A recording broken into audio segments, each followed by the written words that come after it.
గన్నవరం మాజీ ఎమ్మెల్యే వల్లభనేని వంశీకి విజయవాడ కోర్టు 14 రోజుల రిమాండ్ విధించింది. దీంతో పోలీసులు ఆయన్ని విజయవాడ జిల్లా జైలుకి తరలించారు. ఆయనతో పాటు నిందితులుగా ఉన్న లక్ష్మీపతి, కృష్ణప్రసాద్ కి కూడా న్యాయమూర్తి 14 రోజులు రిమాండ్ విధించారు. వంశీని నిన్న ఉదయం హైదరాబాద్ లో అరెస్ట్ చేసిన కృష్ణలంక పోలీసులు రాత్రి విజయవాడ కోర్టులో హాజరుపరిచారు. ప్రభుత్వం తరపున వీరగంధం రాజేంద్ర ప్రసాద్, వంశీ తరపున పొన్నవోలు సుధాకర్ రెడ్డి వాదనలు వినిపించారు. రాత్రి 11 నుంచి అర్ధరాత్రి 1:45 వరకు ఇరుపక్షాలు సుదీర్ఘ వాదనలు వినిపించాయి.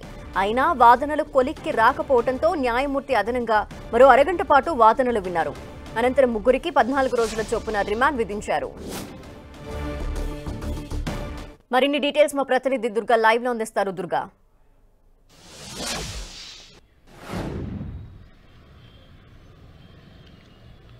గన్నవరం మాజీ ఎమ్మెల్యే వల్లభనేని వంశీకి నిన్న కోర్టు 14 రోజుల రిమాండ్ విధించింది. ఏదైతే ఎస్సీ ఎస్టీ అట్రాసిటీ కేసుతో పాటు కిడ్నాప్ కేసులపైన అరెస్ట్ చేసినటువంటి వంశీని నిన్న ఉదయం నుంచి కూడా హైదరాబాద్ నుంచి తీసుకొచ్చారు. మధ్యాహ్నం 1 గంట నుంచి దాదాపు 8 గంటల పాటు కృష్ణలంక పోలీస్ స్టేషన్లో పోలీసులు విచారణ చేశారు. అయితే ఎస్సీ ఎస్టీ అట్రాసిటీ కేసు అంటే ఏదైతే సత్యవర్ధన్ ఉన్నారో సత్యవర్ధన్ని కిడ్నాప్ చేశారంటూ తన సోదరుడు కిరణ్ ఇచ్చినటువంటి ఫిర్యాదు మేరకు కేసు నమోదు చేశారు. అయితే ఈ కేసులో అరెస్ట్ చేసినటువంటి వంశీని గతంలో ఉన్నటువంటి కేసు ఏదైతే గన్నవరం టీడీపీ కార్యాలయం పైన దాడి అంశానికి సంబంధించి కూడా వాళ్ళు కీలకమైనటువంటి విషయాలన్నీ కూడా వల్లభనేని వంశీ నుంచి సేకరించినట్టుగా తెలుస్తుంది. అయితే వల్లభనేని వంశీని కూడా ఈ విషయాలన్నింటికి సంబంధించి పూర్తిగా ప్రశ్నలు వర్షం అయితే పోలీసులు కురిపించినట్టుగా మనకి సమాచారం వస్తుంది. దాదాపు 8 గంటల పాటు కృష్ణలంక పోలీస్ స్టేషన్లో వివిధ దశల వారీగా విచారణ అనేది చేసిన తర్వాత ప్రభుత్వ ఆసుపత్రికి తీసుకెళ్లి వైద్య పరీక్షలు కూడా నిర్వహించిన అనంతరం విజయవాడ 4th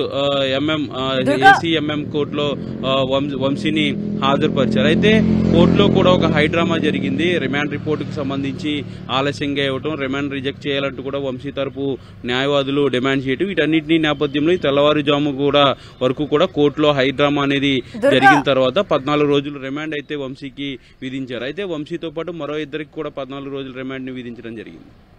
సుదీర్ఘ వాదనలు అయితే అర్ధరాత్రి జరిగాయని తెలుస్తోంది. అంతేకాకుండా ఎక్కడ కొలిక్కి రాకపోవడంతో ఇంకో అరగంటను కూడా ఈ వాదనలు వినిపించడంలో ప్రొసీజర్ ని పొడిగించారు. మరి ఏం జరిగింది? ఆ వాదనలు వినిపించడంలో కూడా ఇరుపక్షాల సైడ్ నుండి ఏం చెప్పారు?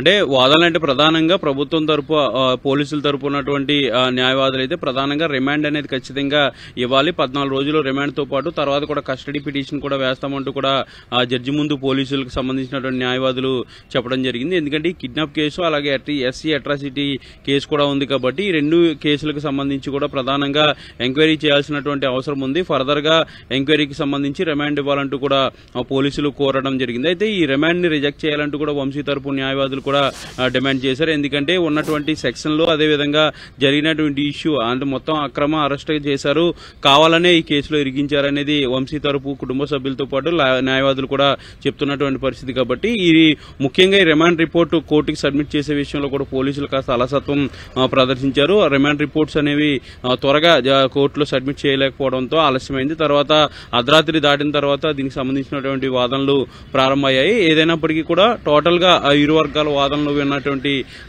జడ్జి ముగ్గురికి వంశీతో పాటు మరొక ఇద్దరికి 14 రోజుల పాటు రిమాండ్ విధించారు. రిమాండ్ అనంతరం విజయవాడ జిల్లా జైలుకు వంశీని తరలించడం జరిగింది. థాంక్యూ దుర్గా.